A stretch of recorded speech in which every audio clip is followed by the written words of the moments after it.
Uma senhora de 70 anos é encontrada sem vida dentro de casa. O primeiro suspeito foi o próprio filho que morava perto da casa dela. Só que ele disse que era inocente e contou uma história que fica difícil de acreditar porque tem muitas reviravoltas e esse caso acabou levando 13 anos para ser resolvido. E uma coincidência impressionante aconteceu nessa história. Eu sou o Thiago Santos e você tem que prestar atenção em como esse caso aqui é cheio de detalhes e a gente realmente desconfia do filho. Antes, não esquece de deixar o teu like aqui embaixo que me ajuda bastante.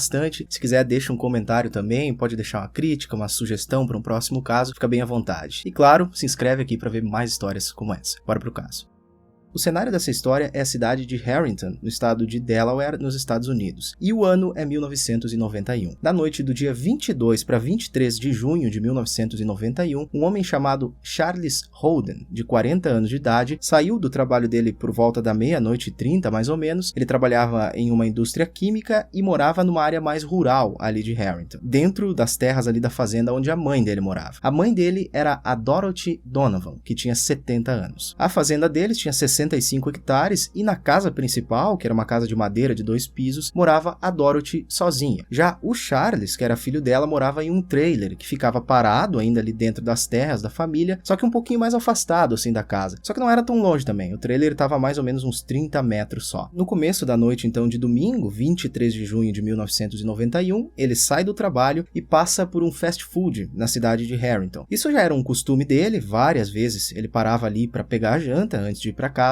E essa loja de fast food se chama Hardee's, que inclusive só como um detalhe aqui, ela ainda existe hoje em dia nesse mesmo local. E ela fica bem em um cruzamento onde depois era só ele pegar uma rodovia ali que saía da cidade e seguir para casa. Ele chega lá então, para a caminhonete no estacionamento do fast food, entrou, pede um hambúrguer, pede um café também e ele não fica comendo ali na loja. A ideia dele era ir comendo no carro mesmo para casa. Só que quando ele pega essa comida e entra na caminhonete, um cara bateu no vidro da porta do carona dessa caminhonete. O Charles então baixa o vidro e esse cara pede uma carona para ele. Esse cara disse que era urgente e disse que precisava ir até o Milford Hospital, que era na cidade vizinha de Milford, que não era muito longe também, dá mais ou menos uns 13, 14 quilômetros. Segundo esse camarada, uma irmã dele tinha acabado de ter um bebê nesse hospital e ele precisava ir ver ela. O problema é que já era quase 1 da manhã, né? Era domingo e mesmo sendo no sentido que o Charles tinha que ir, a casa dele ficava mais ou menos na metade desse caminho e ele não queria ir até essa cidade vizinha. Então ele disse para esse homem que não dava para dar a carona. Só que esse cara ficou insistindo, ficou ali na janela do carro, até que o Charles então fez uma outra proposta para ele. Ele ia ajudar esse cara. Ele disse que poderia dar uma carona para ele até um pedaço do caminho, só que ele não ia levar ele até Milford. Aí beleza, esse cara então aceitou, eles entraram na caminhonete e seguiram o caminho. Eles andaram mais ou menos 4 quilômetros até um cruzamento, que era o ponto onde o Charles tinha que sair dessa rodovia e pegar uma outra estrada para ir até a casa dele, que ficava a só 800 metros mais ou menos desse cruzamento. Ele para então a caminhonete e disse que dali ele não ia mais levar esse cara e ele tinha que seguir sozinho. Nesse cruzamento tinham também alguns comércios, algumas lojas ali e também tinha uma cabine de telefone. E o Charles disse que esse cara podia então ligar para alguém dali e tentar uma carona nesse local. Nesse momento, esse cara não desceu do carro e começou a ficar muito nervoso. Ele disse que não ia descer e que era para o Charles levar ele até a cidade vizinha. Só que o Charles não queria ir e esse camarada então sentado no banco do carona, pegou uma chave de fenda que estava ali na caminhonete, deu um soco no rosto do Charles e começou a ameaçar ele com essa chave de fenda. E esse detalhe aí da chave de fenda, você guarda aí porque daqui a pouco ele vai aparecer de novo mais pra frente aqui no caso. Bom, os dois então tiveram uma discussão dentro do carro. Nessa discussão o Charles derramou também o café quente na mão dele e aí no desespero ele puxou as chaves da ignição e saiu correndo de dentro da caminhonete. Esse homem desconhecido começou a correr atrás dele. Ali perto tinha também uma oficina mecânica. O Charles começou a bater nas janelas dessa oficina, tentou conseguir ajuda de alguém, só que não tinha ninguém por ali. E aí esse cara alcançou ele e continuou ameaçando o Charles com aquela chave de fenda. Ele pediu as chaves da caminhonete, o Charles não deu, aí eles ficaram discutindo por um tempo, até que o Charles conseguiu dar um jeito de acalmar esse cara. Disse então que ele levaria ele até o hospital. Só que no momento que eles estavam voltando para a caminhonete, o Charles correu o mais rápido que ele pôde, fechou os vidros, trancou a caminhonete e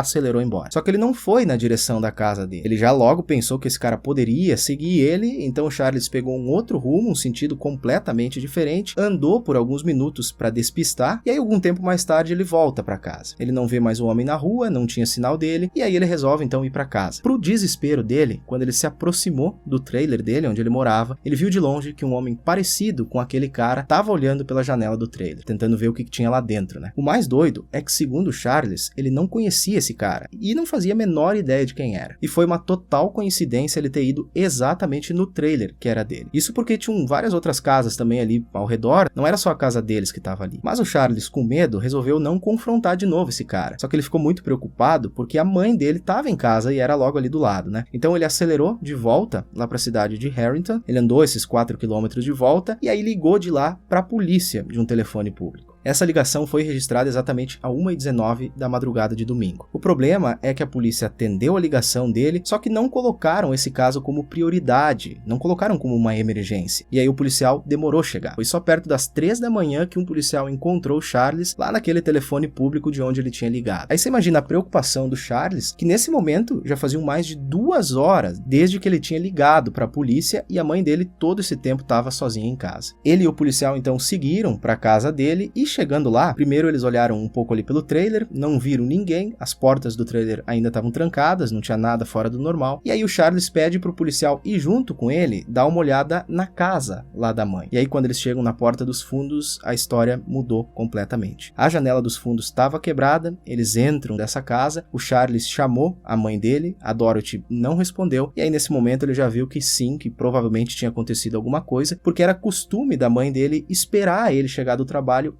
acordada. Eles sobem as escadas para o 2º piso e o Charles vê a Dorothy caída, já sem vida. Ela tinha sido atingida várias vezes no rosto, no peito e também nos braços. Segundo as informações da época, o objeto usado para atingir ela teria sido provavelmente uma chave de fenda. Chave de fenda essa, né, que lembra, estava na caminhonete do próprio Charles. Bom, aí a polícia, claro, vai para lá, isolam a área e, enfim, começam o trabalho de investigação. Logo de cara, o filho dela, o Charles, se lascou, porque a polícia colocou ele como principal suspeito. Ele contou para a polícia toda essa história aí desse cara que pediu carona, perseguiu ele, depois invadiu exatamente a casa deles. Ele deu também uma descrição desse cara, ele deu mais ou menos a altura, os óculos bem característicos que ele usava, e a polícia fez um retrato falado desse suspeito. Só que a polícia desconfiou muito dessa história contada. E realmente, se a gente for analisar, parece tudo muito estranho, né? E para piorar, descobriram também que a Dorothy tinha feito um seguro de vida há pouco tempo atrás e o beneficiário disso era o Charles. Foi descoberto também pela polícia que naquele momento ele estava passando por muitas dificuldades financeiras, estava com falta de grana, né? Isso complicava tudo. Outro detalhe também é que nada tinha sido levado da casa. As joias estavam tudo lá, não tinha sido levado nada, não tinha sido roubado nada, nada estava faltando. E aí se a gente for olhar os detalhes aqui, o cenário estava montado, né? Parecia mesmo que ele tinha tirado a vida da mãe por dinheiro. Ele tinha inclusive 2 irmãs que logo depois do caso acontecer, se afastaram dele e culparam ele por isso. Mas ele não mudou a versão dele, ele disse que não tinha sido ele e que tinha sido aquele cara desconhecido. E essa história só começa a melhorar pro lado dele dias depois, quando a polícia identificou algumas pessoas que estavam lá naquele fast food no domingo de noite. E várias pessoas disseram que um cara com as mesmas características tinha pedido carona também para eles e estava andando ali entre os carros no estacionamento naquela noite. Outra pessoa também procurou a polícia e disse ter visto a discussão dos dois lá na frente daquela mecânica que já ficava perto da casa, naquele cruzamento. Além disso, na mão do Charles tinha uma marca de queimadura que era daquele café que ele disse que derramou ainda dentro da caminhonete quando eles estavam brigando. E também tinha um hematoma no rosto dele que era do soco que ele levou desse cara. Lá na cena do crime também encontraram coisas que acabaram livrando finalmente o Charles. Tinha uma marca de uma palma da mão suja de sangue em um corrimão ali nas escadas da casa. E também tinha um interruptor de luz com marcas de sangue. Esse sangue foi testado e não era DNA do Charles. Aí nesse momento ele sai finalmente da mira da polícia, pelo menos como autor, né? Só que ainda existia a desconfiança de que ele pudesse ter contratado alguém. E isso foi exaustivamente investigado pela polícia na época, mas nada que indicasse isso foi descoberto. E aí assim o tempo foi passando. Alguns criminosos ali da região foram interrogados pela polícia, só que o DNA desses criminosos não batia com o DNA daquele sangue encontrado na cena do crime. E aí mais uma vez o tempo foi passando. Aquelas 2 irmãs dele pararam de ter contato com o Charles, elas realmente acreditavam que ele tinha envolvimento no caso, e aí aos poucos essa história vai esfriando, o caso esfria, até que em 2001 começam a ter avanços. Aquele DNA encontrado na cena do crime foi enviado para o FBI para ser reanalisado, o trabalho lá é feito e em 2004 ele é inserido no CODIS, no banco de dados de DNA dos Estados Unidos. Logo de cara não teve nenhuma combinação, mas em novembro de 2005 o DNA teve uma correspondência. Um homem de 41 anos chamado Gilbert Cannon, morador da cidade de Delmar, no estado do Maryland,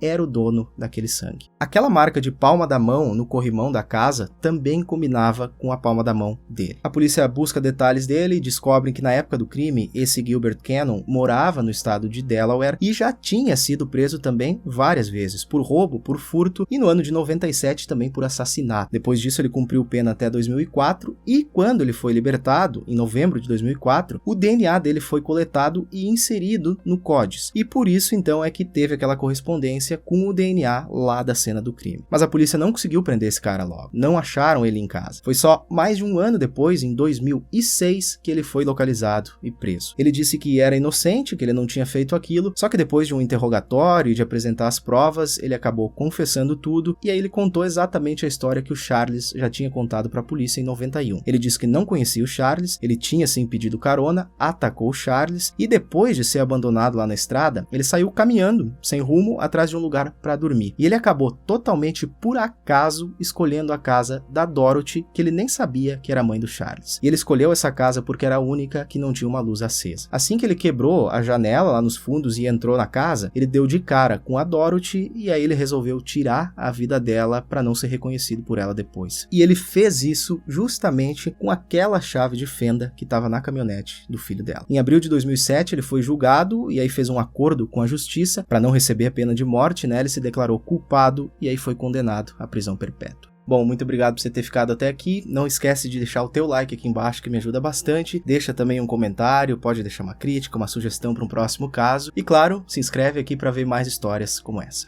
Até o próximo caso.